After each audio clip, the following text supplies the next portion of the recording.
So we are looking at interrupt yet in the last class. Okay. So I have told you interrupt is a special signal, the interrupt signal, and whenever IO device wants to send anything to the processor or from processor to IO device, if IO device is ready, then they will send a special signal called the interrupt, and the signal will be transferred from IO to processor by a interrupt request line. Okay, the interrupt service routine will be executed whenever interrupt signal will be accepted by the processor. Then it is just like a function call, as I told you. If in ith instruction program is executed by the processor, and in ith instruction the processor got the interrupt request, then what it will do, it will execute this line completely. Then it will save all the PC values, stack value, whatever the values we have seen in the previous class, everything to the stack, and after that it will jump to the next routine, that is your ISR. So this is the print routine, this is the ISR for the printer. Then it will execute all the ISR.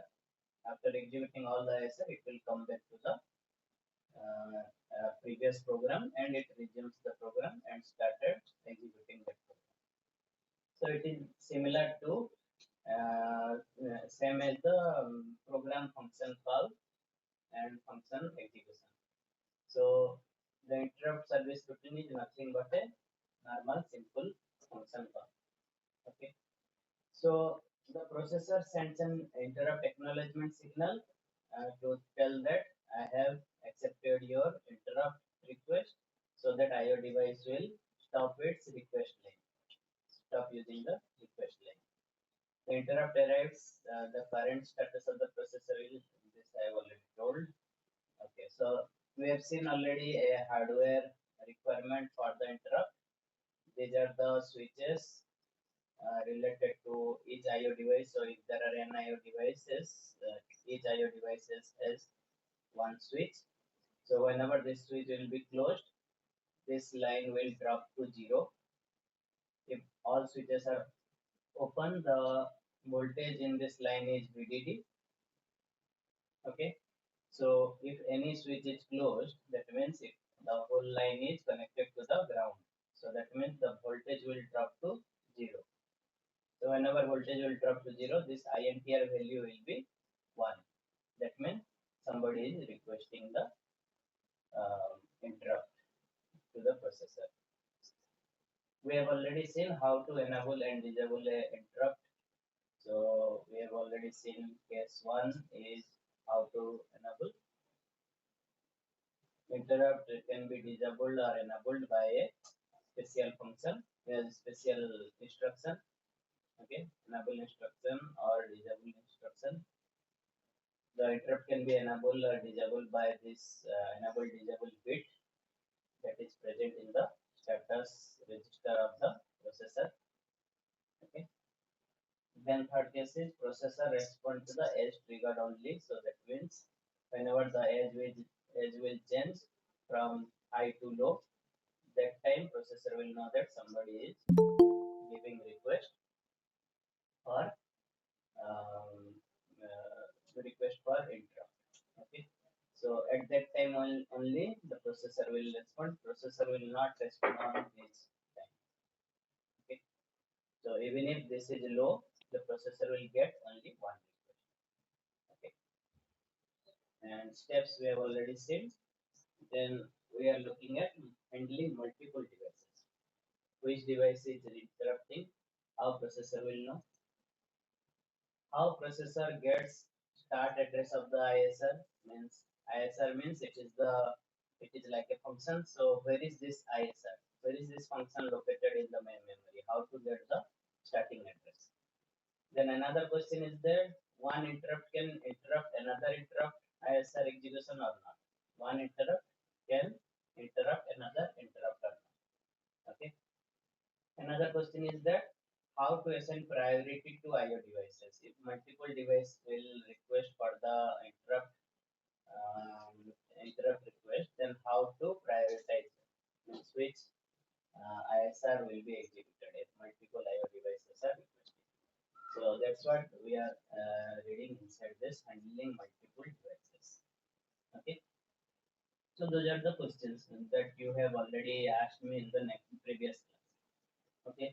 So we'll start with how processor will know which interrupting devices, which interrupting device, which is the interrupting device among all these devices that we have seen here. Here, if any device will close its switch, then this whole line will be activated. So how processor will know that who has closed its circuit? Okay, so that is the question. Okay, so for that, what we will see here is that when multiple IO devices request for interrupt, their IRQ bit is set. I have told you in the previous class to write these two words. Okay, so who can tell me what is KIRQ and DIRQ? KIRQ means keyboard interrupt request. DIRQ means display interrupt request. So whenever this KIRQ or DIRQ will be enabled, that means we know that it is giving one request. Okay. So this IRQ bit will be set. Okay. So IRQ bit is what? Interrupt request bit. So I have shown you already in the previous chapter. There is a IO interface circuit. In that interface circuit, we have multiple number of bits. In those multiple bits, this is one bit. This keyboard interrupt request and DIRQ also is a bit which is set whenever there is whenever the device is giving a request interrupt request. So if this bit is set, processor can easily know by checking which device is giving this interrupt request. So simple. Now our work is over. How to recognize the interrupting device? Just check the IRQ bit of that IO device. Okay. The ISR pulls all the IRQ bits of IO devices. Whichever bit is set, the corresponding ISR is executed. So the processor will pull all the IRQ bits. Pull means what? It will check all the IRQ bits that is present with the IO devices. Wherever this IO devices, this IRQ bit will be set, that means that device is giving the interrupt request. Okay. Only disadvantage is that we have to take some time to pull all the devices. So we have to check all the devices like your keyboard is there, display is there, printer is there. Okay, mouse is there. So lots of devices are there. In those, we have to check. The processor has to check all the devices whenever it will get a request. Okay, so whenever this line will be one, so processor will check all the devices. So whose IRQ bit is set. Then it will know that yes, these are the devices that are giving request. So it will just pull this one. Is it closed or not? Yes. Then it will not check the rest of the devices. So it will just start executing the IRQ bit of this this IO device one. Okay, understood? So pulling means what? It will check one by one. If it will get the IO devices, the first IO device that has the IRQ bit is equal to 1, it will not check the rest of the devices.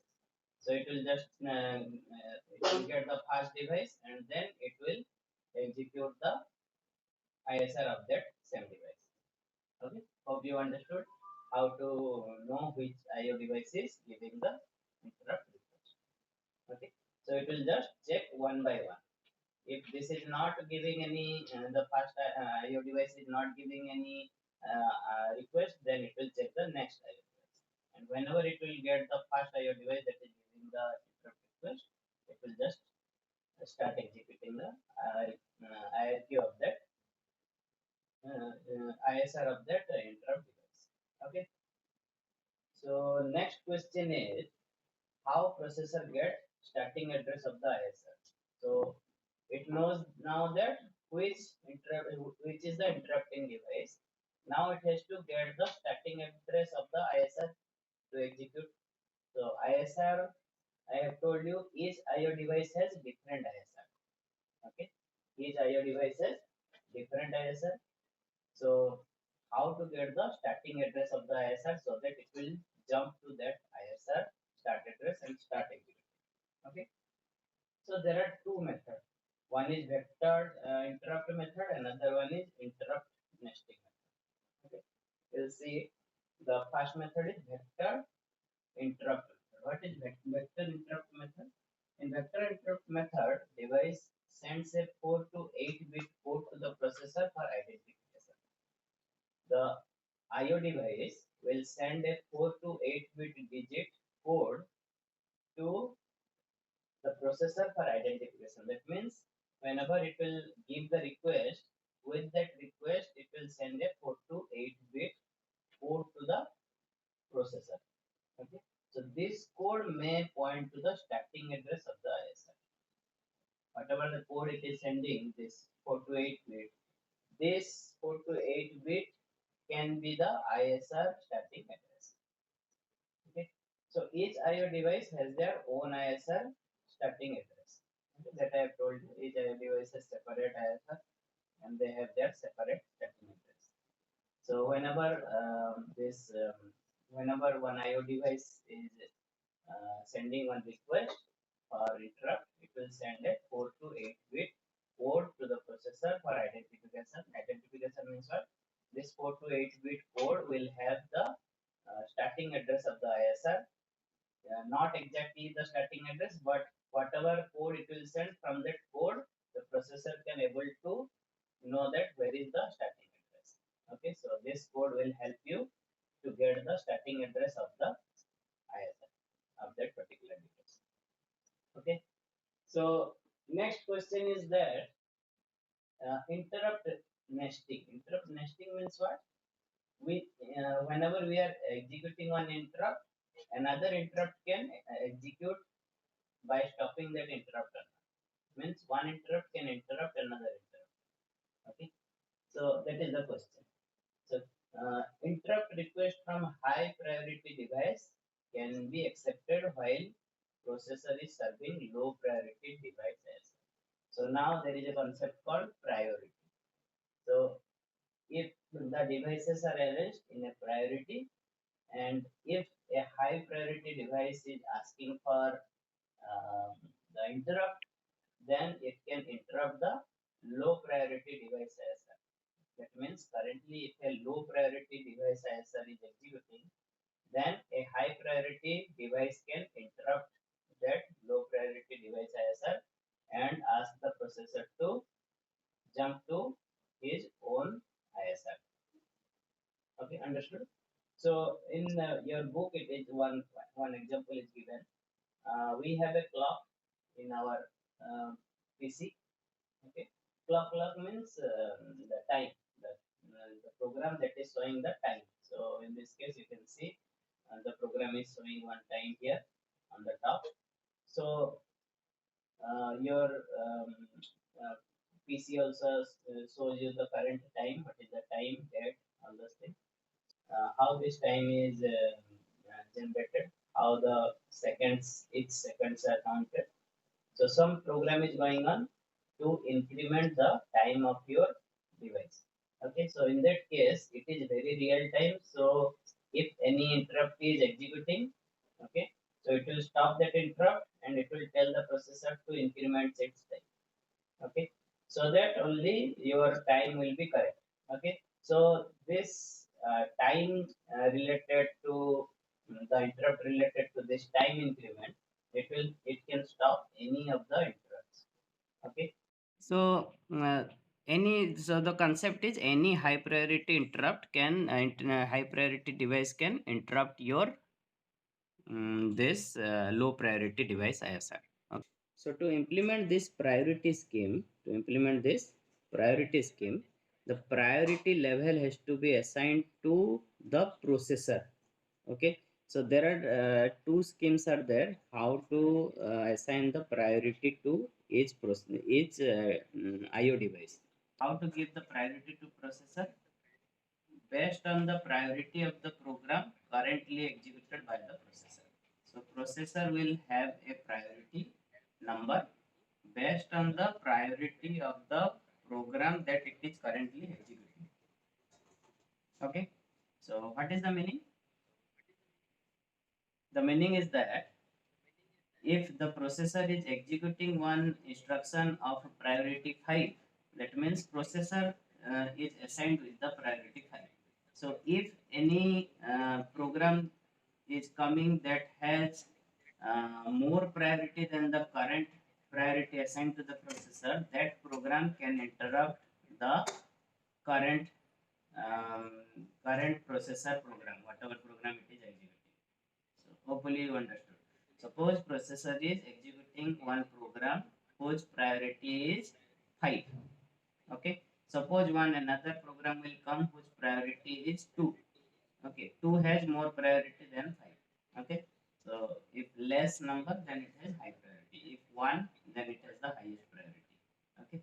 So suppose processor is currently executing a program whose priority is 5. Suppose this program priority is 5. The processor priority will be assigned as 5.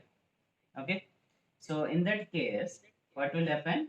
The mm, the program that has priority more than 5, that means either 4, 3, 2, 1, can interrupt the current processor program. Whatever program is currently executed by the processor, it can stop that program and request the processor to jump to its own ISR. Okay, so that's what it is written. The processor accepts. Okay, two times I have written here. The processor accept interrupt only from devices that have high priority than its own. So processor will check its own priority, that is 5 in this case, in this example. So if the current device interrupt, whatever interrupt is coming, if their priority is higher than its own priority, that is 5, then only it will accept that interrupt request. Understood? Okay. So how to implement the priority scheme? Just assign a priority to the processor. How to assign the priority to the processor? Based on the program it is executing. So current program priority is 5, then the processor priority is 5. Current program priority is 2, the processor priority is 2. Okay. So if any interrupt request will come from a device which has higher priority than the current processor priority, then processor will accept that request from that IO device. Okay, hopefully you understood. The processor priority is encoded in processor status word. So what is processor status word? It is that same register where all the status are there, like N, Z, V, C, all those flags are there. So in that there is a part called processor status word. In this processor status word, the uh, this priority will be encoded. Whatever the current processor priority, it will be encoded in that processor status word. Okay. How to assign priority to IO devices? How to assign priority to IO devices? There are two methods. Method 1 is there and method 2 is there. Okay. Now we will see hardware wise how we will assign the process priority. Okay. How to assign priority to IO devices hardware wise. So this is one method that we will assign the priority to the processor. Okay, based on the program it is executing. Now we will see how to assign the priority to devices based on hardware. Okay, so the first the first method is this one, using separate interrupt request and acknowledgement lines. So each device will have now a separate interrupt request line. The method one is suggesting that we will have a separate interrupt request line and interrupt acknowledgement line. INTA means acknowledgement, interrupt acknowledgement. Okay, so each device has its own request line that will request interrupt to the processor by its own request line, interrupt request line. Processor will send the acknowledgement based on its own interrupt acknowledgement line. Okay, so that is the fast suggestion method number one. Now this is how the priority will be given. So each interrupt request line has different priority level. Now what we can do, we can give priority to each interrupt line. So suppose INTR 1 means priority 1, INTR 2 means priority 2, INTR P means priority P. Okay, 1, 2, 3, 4 like that. We can assign interrupt request lines one priority number. Okay, so if whose interrupt request will be accepted, by default interrupt one will be accepted because interrupt one has more priority than interrupt two. Okay, so it is already fixed, all the devices priorities are already fixed. So if device 1 has highest priority, then device 1 interrupt will only be accepted, device 2 interrupt will not be accepted by the processor. So this is the priority thing that we can only implement if all devices separate interrupt. So each interrupt lines we can give a priority number. This is how we will give the priority. So if a request is accepted by the priority arbitration circuit, so this circuit is called priority arbitration circuit. Okay. So what is arbitration? Arbitration circuit will select based on the priority. Suppose two devices will send the request, the arbitration circuit will check which priority is highest. So if this device priority is highest, then it will give the request to the processor. So it will forward its request to the processor, not this. Okay, not the second device. Question is how two or more simultaneous requests will be handled. So select the highest priority device. Simple. So in this case, this will request, this will also request. So how to select the priority device? Just get select the highest priority device. Okay. So our this question is done. So this question is very simple. Just select the highest priority device. Okay. The sequence in which device status register are pulled determine the priority. Okay. Now priority I have told you can be given in multiple ways. So first way was, in this case I have shown you, the first way are the ISR pull, the um, processor will check the KIRQ bits. Okay, so suppose in this case, okay, in this case I have told you how to give priority to IO devices. First method, you write down these things. It is not mentioned clearly in the process in the book. What are the types of giving priority to the IO devices? Okay, so one type of giving IO device priority is that processor will pull all the IO devices, this KIRQ bit, DIRQ bit, PIRQ bit, IRQ bits. Okay, the interrupt request bits. So processor will check all the interrupt request bit one by one. If this bit is 1, it will not check the rest number of bit device. So by default what? This device has the highest priority than this device. Understood? Depending upon the sequence, the processor is checking the IO device. The devices will have the priority. Okay. So if INTR 1 will be checked first, then INTR 2, then INTR 3, then obviously INTR 1 has the highest priority. So whenever INTR 1 will send the request, rest request will be neglected because processor will pull this device first. Okay. So this is the first method. Second method is this one. Processor is assigned a priority based on the program currently executed. Okay, so write this down, otherwise it will be everything is mixed in this whole chapter. Okay, so there is no separate distinction between how to give priority um, to the IO devices. Okay, so this is the next method, that processor will be assigned a priority based on the current program execution. Okay, this is another method. Another method is hardware based method. There will be separate INTR request line, and based on the INTR request line, the devices will be given priority. So we have already assigned the priority to each lines. Okay, so this is the third method.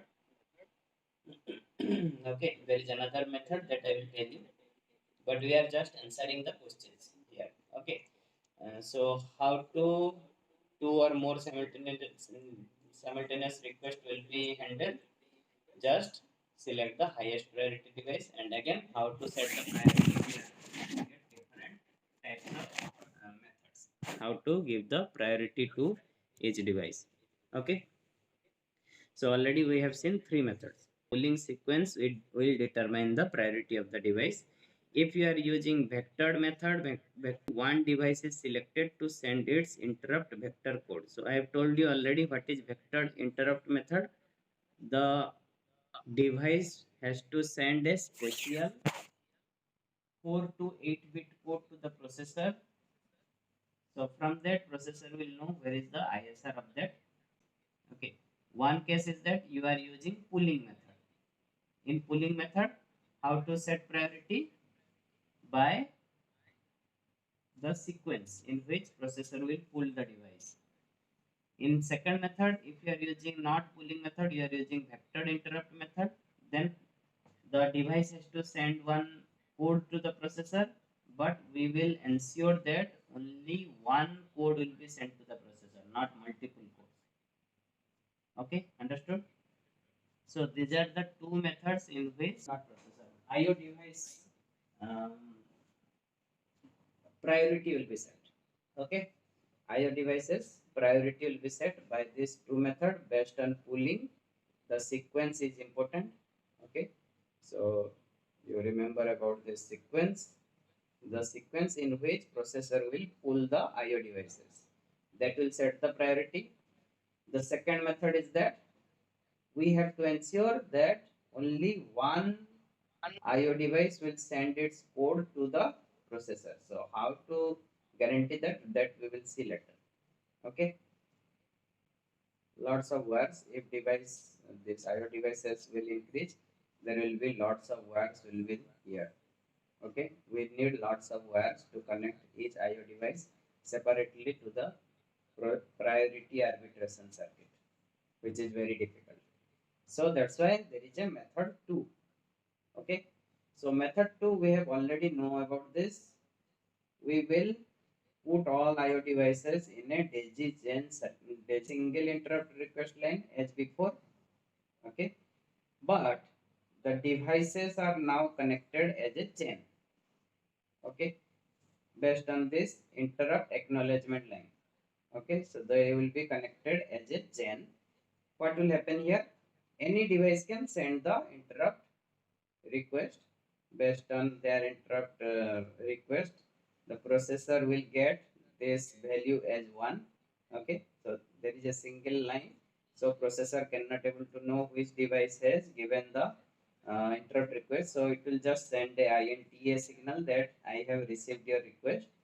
So if device 1 has requested for the interrupt, then it will block the INTA signal here, it will not forward it. So what will happen? The device 1 interrupt request will be processed by the processor. Okay.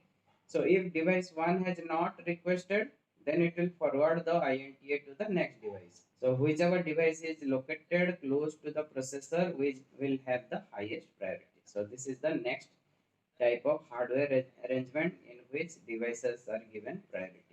So in this case, the advantage is that only two lines are required.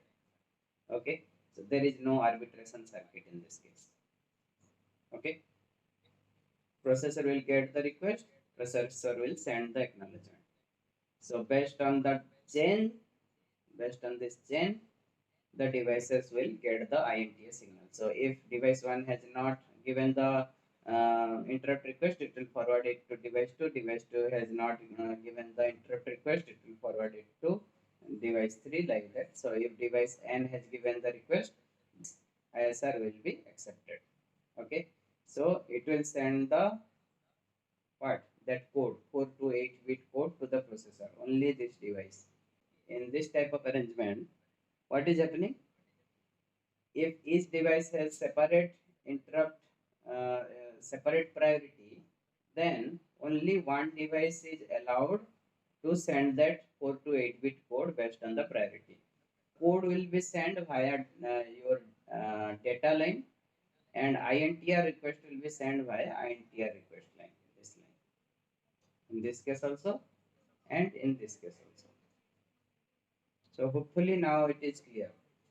The 4 to 8 bit code will be sent anyhow by the IO devices, but this 4 to 8 bit code will not be sent by all the IO devices. It will be only sent by the single device whose interrupt request will be accepted. Okay, that 4 to 8 bit code will define where is the stacking address, because that ISR only will be executed by the processor. Okay, so how to, so in this case we have somewhere we have written, where is the 2 points? Yes, so in this second point we have written that if in the first point, if it is pooling method, the sequence will tell you the priority, but in second case, if you are not using pooling method, you are using vectored interrupt method. There are two methods, one is pooling, another one is vectored interrupt method. In vectored interrupt method, what will happen? You will send the code, but only the device that is selected, to send its interrupt vector code, not all the devices. Only the device that is selected can only send the vector interrupt code. Okay, the vector interrupt code will be sent by only the selected device. So obviously we are selecting only one device. So based on priority, and priority can be given either in this way or in this way. Okay, so this is the hardware method. So this is the method 1 and method 2. In method 2, it is a daisy chain arrangement. So daisy chain arrangement means all the devices are put together as a chain. Okay, there is also a third method where both methods are combined. Okay, so there is a third method where both methods are combined. Here it is the same as priority arbitration circuit will be there, like the first method. Okay, this is the INTR request line. Okay, so in this case, all device has the same INTR line. Okay, so if we'll combine both two, it will look something like this. Okay, we'll combine all two into like this. So these are the devices put together as a daisy chain arrangement. Okay, so now we can think of these devices as a group, single group. Okay, so these devices are uh, put together in a single group, and there is another group like this. So inside one group they will follow the daisy chain method, in another group they are following the daisy chain method. But as a whole, if you can see, this group 1, group 2, group 3, group 4, like that, they will have their own INTR request line. Each group has their own INTR request line. So this whole group will act as a single device. This whole group will act as a single device. They can give their INTR request INTR request to the processor, and processor will then decide based on this arbitration circuit which group will win, which group will be selected for the processor to accept the signal. Okay, now each group will have some priority scheme. So group 1 will have highest priority, then the group 2 or something like that. Okay, so this is the second type of arrangement where both methods are combined. Okay, understood? Or if any doubt, you can ask. Yeah.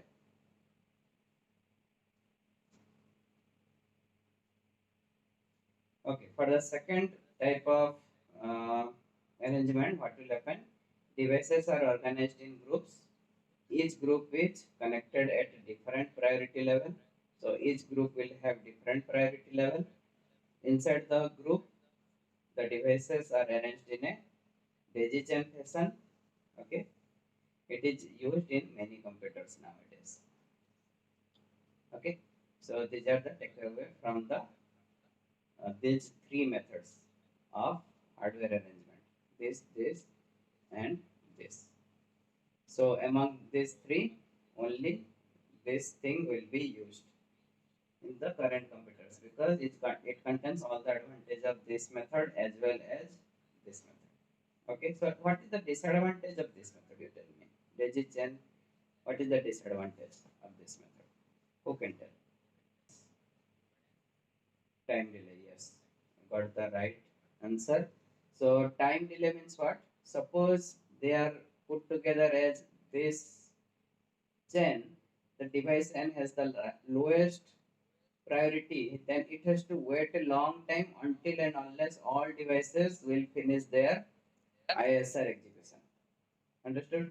So suppose keyboard is put in this position, so think what will happen. The whatever you will enter, that keys will not be accessed by the processor. You will think that your keyboard is not working. Okay, just giving one example. Okay, so if there are lots of devices are put together in this chain, then what will happen to the end devices? They will have the lowest priority, and they have to wait a long period of time to get their interrupt request to be accepted by the processor. Okay, so that's why we will divide these into groups and we will put them here as a group. Okay, so that each line will have less number of devices and they have their own interrupt request lines. Each group has their own interrupt request line and they can be served. So that's why we have combined the advantages of this method and this method. We have also what is the disadvantage in this case? Lots of wires for each devices. We are giving one wire for it.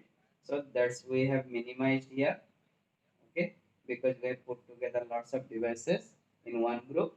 So the number of wires will be less, but advantage is we have taken both the advantage from daisy chain method as well as the this priority arbitration circuit method. Okay, so these two methods advantage we have taken and combined in this third method, that is the hybrid method. Okay, so method and method 2 difference. Lots of words will be used in method 1. In method 2, few words are used. Few means only two words will be used. One is for request, another one is for acknowledgement. Method 1 will allow the processor to accept interrupt request from some devices.